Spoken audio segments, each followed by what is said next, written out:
Hello, this is Flora speaking out again, and thank you for coming to share my thoughts. And I also want to thank those of you who have written me yours. I appreciate them and learn from them. Today I'm thinking of something that was a lot of fun for preteens, late preteens, early teenagers back 85 years ago. I think we were a lot less sophisticated in those days, teenagers anyway, than they are now. And we thought it was a lot of fun to go to board walks, county fairs, family amusement centers, and along with the cotton candy and the rides, we enjoyed what was known as the fun houses, sometimes called the trick houses, the scare houses, or the crazy houses. They were definitely not advised for small children or perhaps very shaky old people like me. But we teenagers, young teenagers, thought it was a lot of fun. You would enter a house, a small house, totally without windows, dark and spooky, with weird music, and all kinds of things would flash up in front of you. Obviously, cobwebs and big, real-looking spiders, ghosts floating in front of you, headless bodies, bodiless heads, strange music all the time, groans, cries. You get the idea. They were messing around with our brain perceptions, our senses. Now, there was, for me, there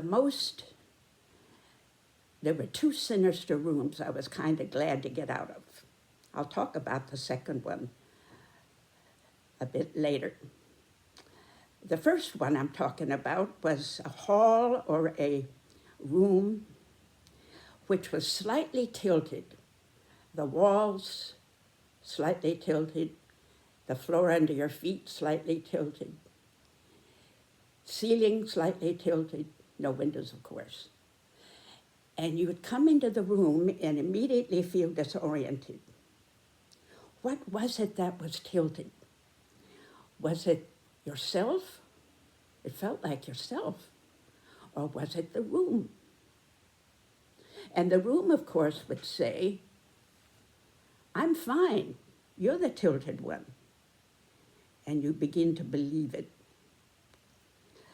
Now, I had that sense of disorientation, almost to the point of vertigo this past week, when at a White House briefing for the press, one of the reporters said, if this bill they're fighting about in the House of Representatives, the big, beautiful bill of Donald Trump, if it passes both houses, how can they possibly, the administration possibly, justify the sharp increase of the national debt? And the spokeswoman for the the White House, stared at him blankly and said, there is no increase.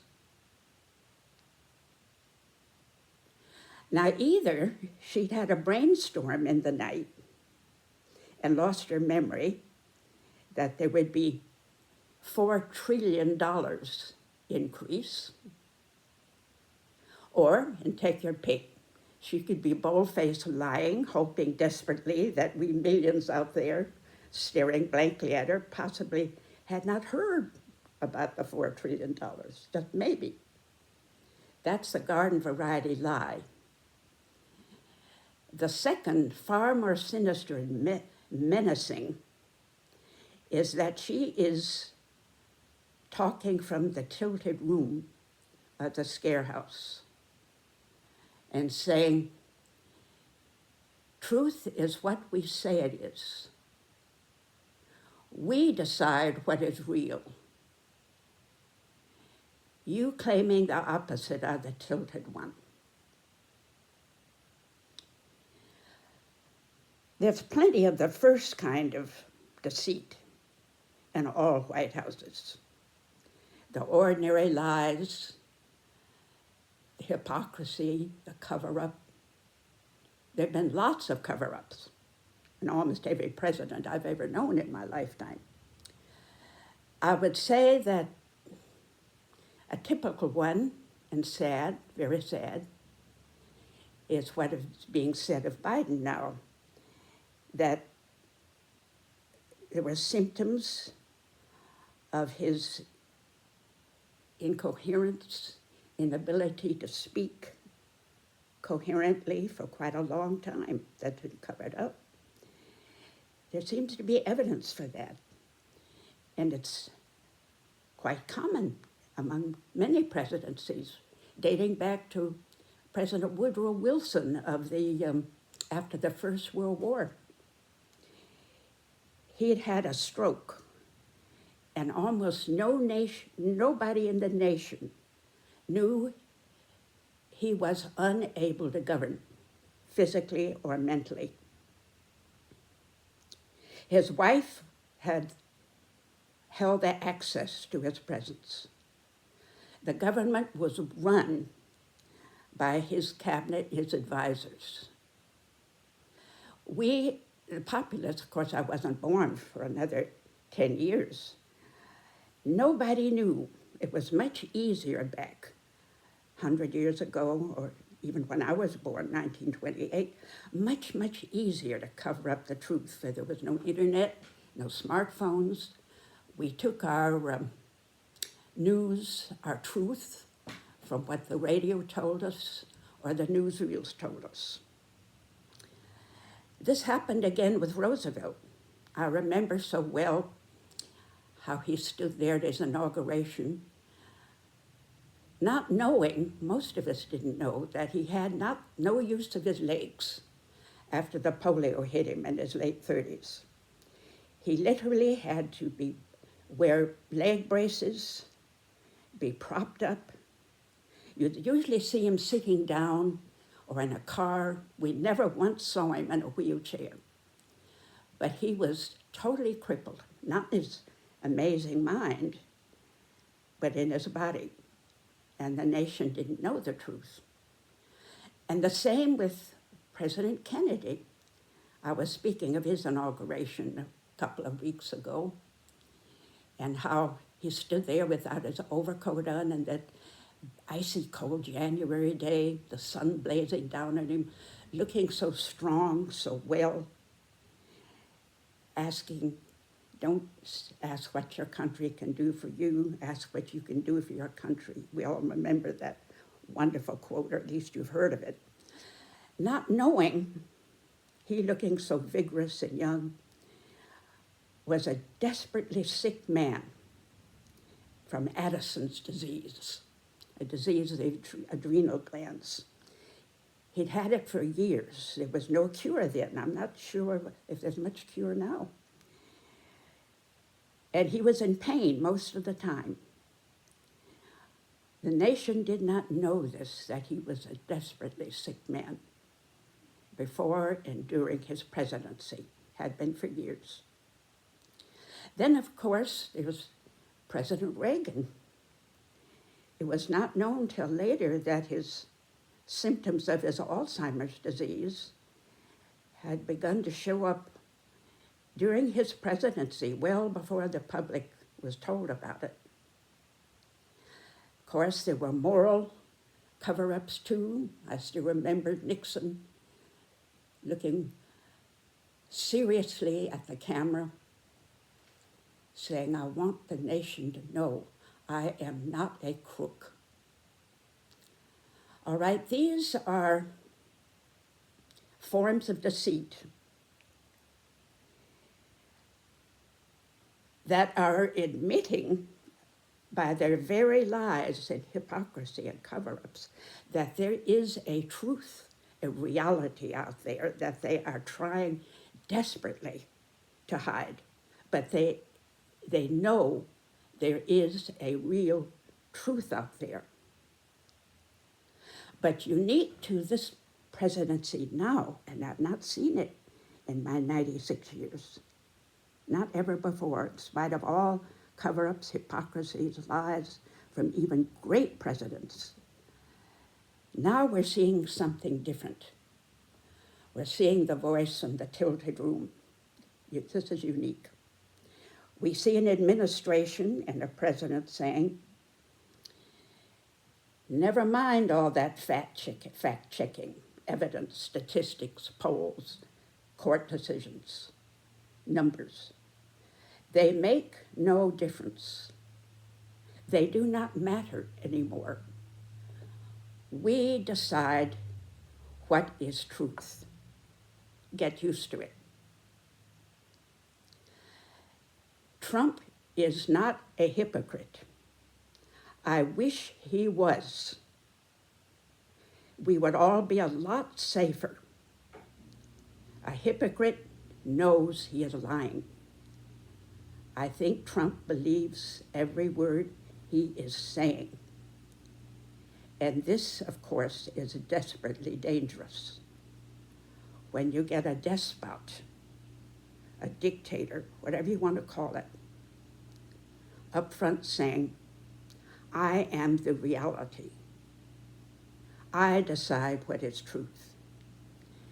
We have various names for it: narcissism, cultism, delusion, insanity, fascism, whatever it is.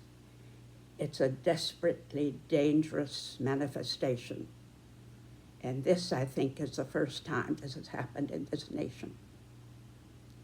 Well, there's another room in this crazy house I told you I'd speak of later.